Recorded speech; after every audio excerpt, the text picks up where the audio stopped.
लीजिए सुनिए देवकीनंदन खत्री के लिखे उपन्यास चंद्रकांता के दूसरे भाग का 12वां बयान मेरी यानी समीर गोस्वामी की आवाज में। दोपहर के वक्त एक नाले के किनारे सुंदर साफ चट्टान पर दो कमसिन औरतें बैठी हैं। दोनों की मैली फटी साड़ी, दोनों के मुंह पर मिट्टी, खुले बाल, पैरों पर खूब धूल पड़ी हुई और चेहरे पर बदहवासी और परेशानी छाई हुई है। चारों तरफ भयानक जंगल, खूनी जानवरों की भयानक आवाजें आ रही हैं। जब कभी जोर से हवा चलती है तो पेड़ों की घनघनाहट से जंगल और भी डरावना मालूम पड़ता है। इन दोनों औरतों के सामने नाले के उस पार एक तेंदुआ पानी पीने के लिए उतरा।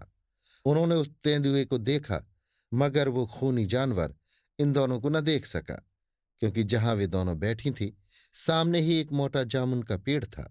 इन दोनों में से एक, जो ज्यादा नाजुक थी, उस तेंदुए को देख डरी और धीमे से दूसरे से बोली, प्यारी सखी, देखो कहीं वो इस पार न उतर आवे। उसने कहा, नहीं सखी, वो इस पार न आवेगा। अगर आने का इरादा भी करेगा तो मैं पहले ही इन तीरों से उसको मार गिराऊंगी, जो उस नाले के सिपाहियों को मार कर लेती आई हूं। इस वक्त हमारे पास 200 तीर हैं और हम दोनों तीर चलाने वाली हैं। लो, तुम भी एक तीर चढ़ा लो। ये सुन उसने भी एक तीर कमान पर चढ़ाई, मगर उसकी कोई जरूरत न पड़ी। वो तेंदुआ पानी पीकर तुरंत ऊपर चढ़ गया और देखते देखते गायब हो गया। तब इन दोनों में यों बातचीत होने लगी। कुमारी, क्यों चपला, कुछ मालूम पड़ता है कि हम लोग किस जगह आ पहुंचे और ये कौन सा जंगल है तथा विजयगढ़ की राह किधर है?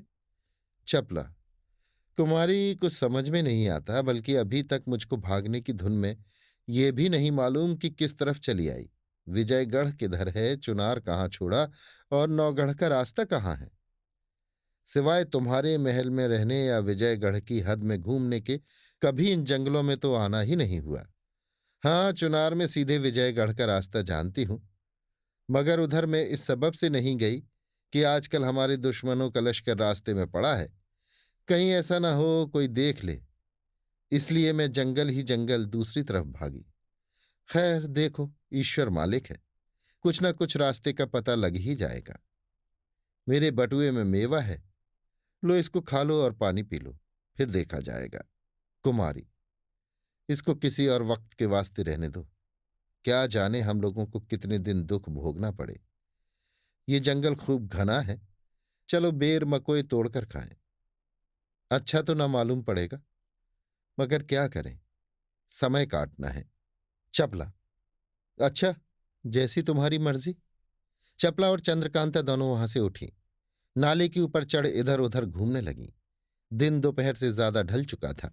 पेड़ों की छाह में घूमती, जंगली बेरों को तोड़ती खाती, वे दोनों एक टूटे फूटे उजाड़ मकान के पास पहुंची, जिसके देखने से मालूम होता था कि ये मकान जरूर किसी बड़े राजा का बनाया हुआ होगा, मगर अब टूट फूट गया है।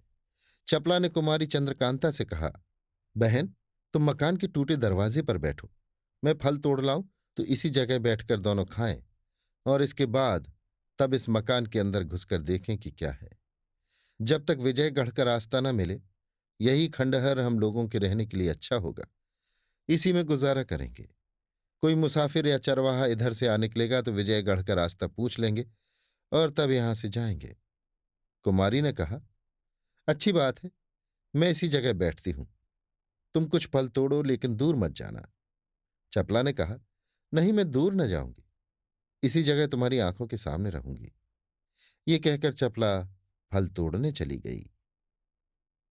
अभी आप सुन रहे थे देवकीनंदन खत्री के लिखे उपन्यास चंद्रकांता के दूसरे भाग का 12वां बयान, मेरी यानी समीर गोस्वामी की आवाज में।